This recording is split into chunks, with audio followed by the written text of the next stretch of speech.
Right. Shorthand higher dictation AP August 2013 120 words per minute 7 minutes. 7 minutes. Now 5 seconds. Now write down. The University Commission has suggested the establishment of rural universities. We have also before us the plan for education proposed by several educationists. My feeling is that our educational system would its true purpose only if it is integrated with the whole life of the Indian people instead of being merely related to the administrative system as it has been so far. Integration implies in the first instance that such subjects should be taught in our universities as would directly promote the economic development of our country. Everybody knows that agriculture is the basis of our economic structure. Whatever may be the industrial progress of our country in the future, and I think it should and must be an all-round one.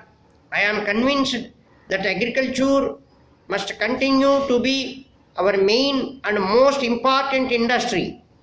If I am right in this view, it is evident that our educational system should give a very important place and lay the main emphasis on agronomy and other sciences related to agriculture.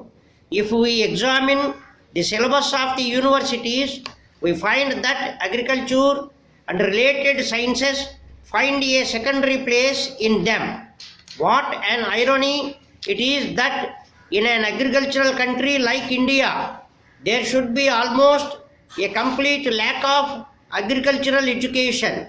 One of the main reasons why our country has a deficit in food and why our agriculture is not profitable as that there has been a great neglect of modern agricultural education in our country.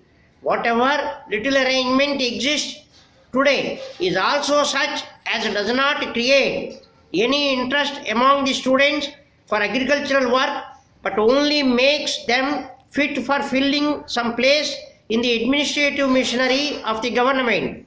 If our agricultural education is to be of any use, it is necessary that it should be in our own language and in terms of the conditions of our country. Above all, it should be much less expensive than it is today. It is only then that it would directly lead to the improvement of our agriculture. Similarly, I believe that there should be some arrangement in our educational institution for textile education.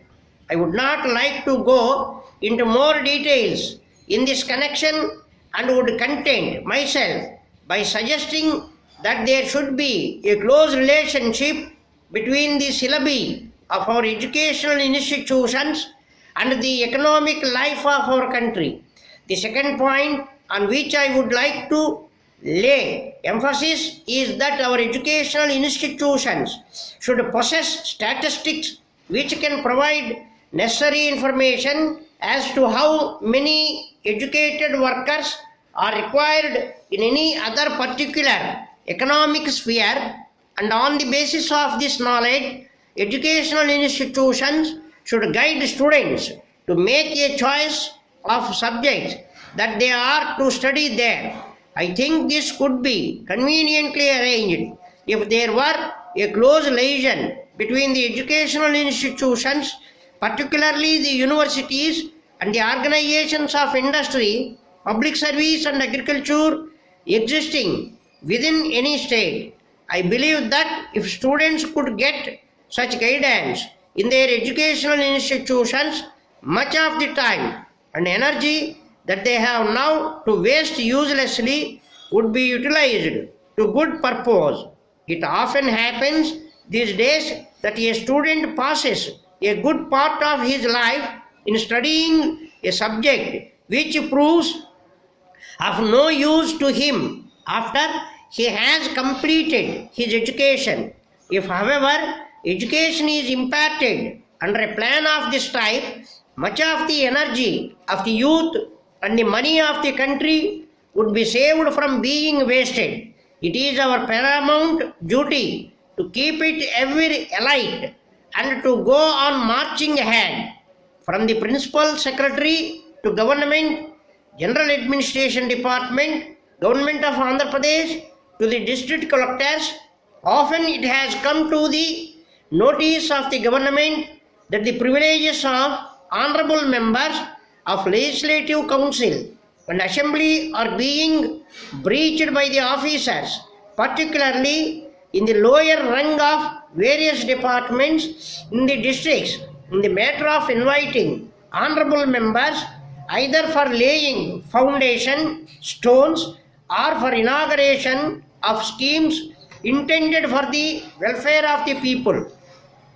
As a matter of fact, some schemes are started and completed with the funds allocated by honorable members under their assembly constituency development fund.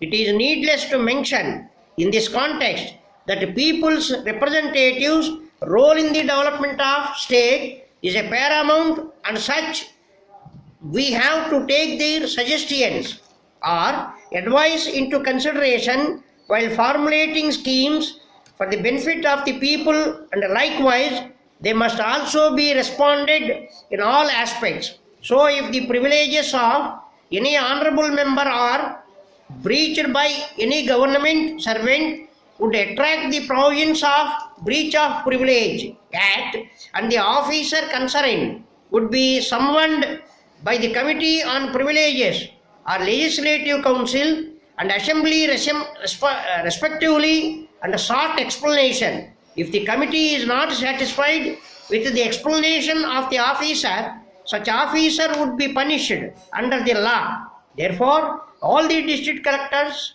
are once again informed that the privileges of public representatives should not be breached. Yours.